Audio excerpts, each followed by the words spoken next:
All right, big morning. Windows, Yurt fabric, all the fun stuff to make it look like a little home. All right, the roof liner's going up.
Right, that's the insulation liner done. Now we get roof insulation and put it over the top, kind of in the same way.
Okay, we just finished getting the roof insulation and roof material, that plastic TPH material. Top cover, TPO. The top cover, TPO.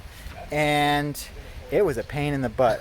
Mostly what was a pain in the butt is the foil insulation moved relative to the heavy fabric, and once that happened, it's almost impossible to move the foil again relative to the fabric, since that heavy fabric is just mushing it down. So we ended up okay. Not perfect, but it seems like there's excess insulation so that we've got everything covered that needs to be covered, even though it didn't look perfectly centered on it. So yeah, it's up there, but that was a lot of work. That might have been the most frustrating part of the install so far.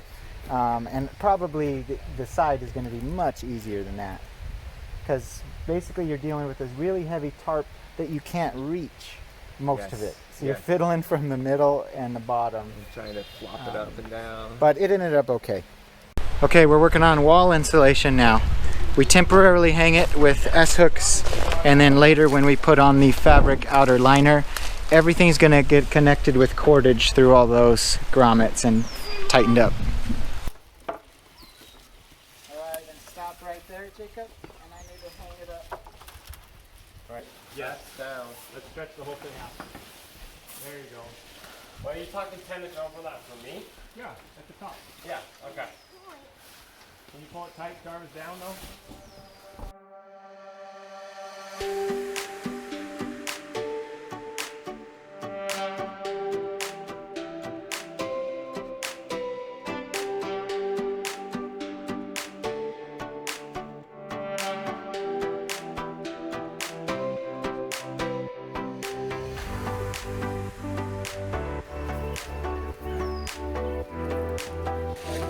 Jarvis has the blue siding.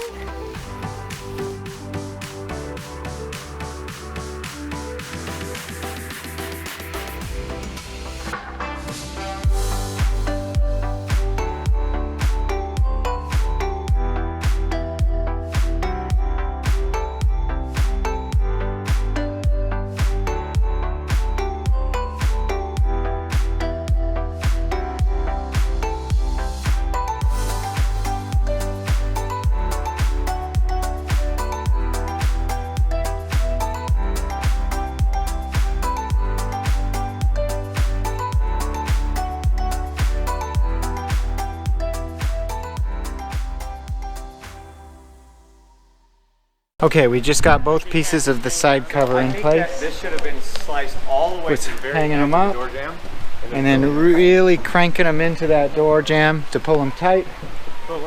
And we're still trying to figure out the instructions. We're not very clear on what to trim around the door frame in terms of there's some insulation there, there's some of the original liner there, and it's not real clear what's supposed to get trimmed. At the beginning, Steve, and I tried it right there. So we're fiddling with that, trying to figure it out. We got a tired boy. It's not in the bathroom? Tina was laying down next to him about 2 seconds ago. Okay, next step is getting the dome on. So Gare's working with his blankie. He has a canvas cover to help protect the dome from sliding. Nice try. Jarvis is getting the dome affixed with a rope, because we are going to put the dome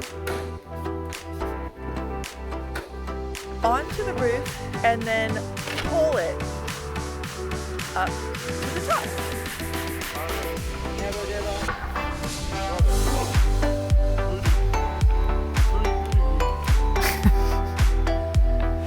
It's getting late in the day, we're getting a little loopy.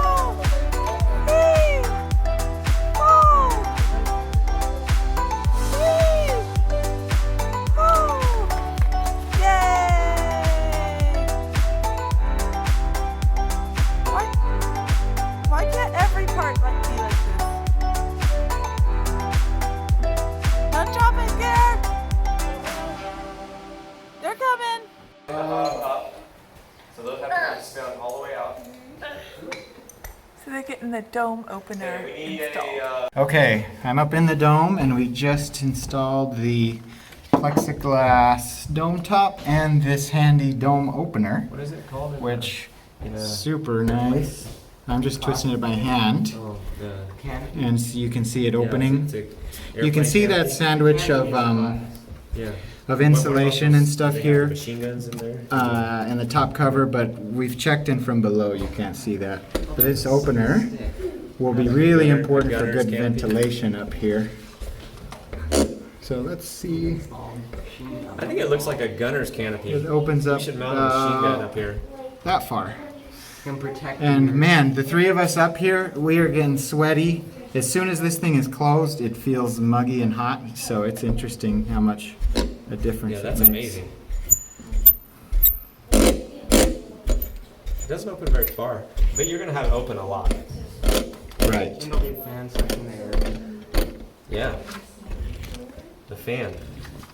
And the instructions were very clear and warned us multiple times to set it up so that this thing bottoms out right now when it's closed. Because if it didn't and we could keep cranking this down, the hazard would be that this could pull down so hard it could break that plexiglass. So we made sure that this is bottomed out right here. Okay, done for the day, and it looks like a yurt. There's a decent amount of things to do tomorrow, like glass windows, finishing the bottom, cinching it up, and Dad, would plenty you of like other some things. Gatorade? No thanks, bud. So there's what it looks like from the outside. And I'll take you in the front door. We'll finish what we need to do up with the scaffolding and take it down. And here we are inside. So here you can see the frames of the glass windows, where the process will be basically install a glass window here after cutting out this lattice and stuff there. 2, 3, those 3 windows kind of will make up the living room area according to our kind of floor plan. Back here is one more window that will be dead center behind the bed in the master bedroom. And then walking around, this would be where the bathroom is. There's the side door, which means this is where the kitchen starts. 2 kitchen windows, which are fabric. And then we're back to the front door. All right, good day. Definitely this was the most complicated day. Not super physically demanding, like putting in all the tongue and groove or doing the rafters, but so many little steps with the insulation and the top cover and the side cover where it's just kind of little frustrating stuff you're figuring out. And the way Gare describes it as a major construction guy is that he loves working with wood and metal, and he hates working with fabrics like carpets and cloths and stuff where things just move on you and it's really hard to work with it. But we got there. All right, see you next time. Okay.